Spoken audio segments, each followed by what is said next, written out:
महापालिका निवडणुकांसाठी उमेदवारी अर्ज मागे घेण्याचा आजचा शेवटचा दिवस। दुपारी 3 वाजेपर्यंत उमेदवारी अर्ज मागे घेण्याची अंतिम मुदत। बंडखोरांचा बंड थंड करण्यात पक्षांना कितपत यश मिळणार याकडे लक्ष।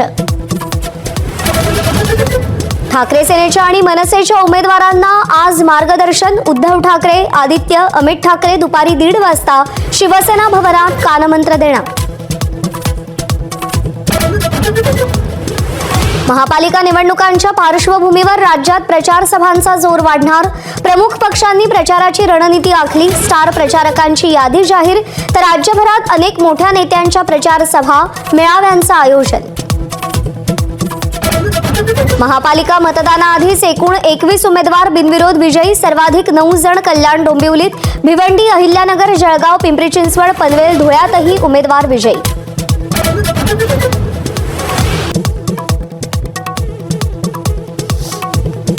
छत्रपती संभाजीनगर महापालिका प्रशासनाचा भोंगळ कारभार समोर।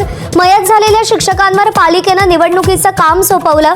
प्रशिक्षणासाठी गैरहजर राहिल्यानं कारवाई का होऊ नये अशी नोटीसही बजावली।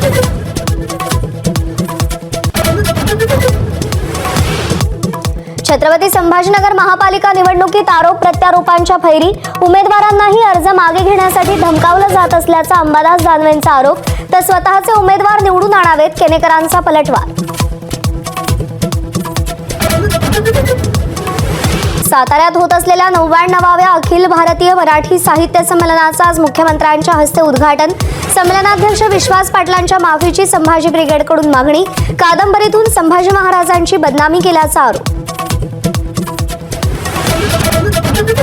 लोकलचा पास आता रेल वन ॲपवरून काढता येणार। UTS ॲप कायमस्वरूपी बंद। रेल वन ॲपवरून अनारक्षित तिकीट खरेदी केल्यास प्रवाशांना 3% सूट मिळणार।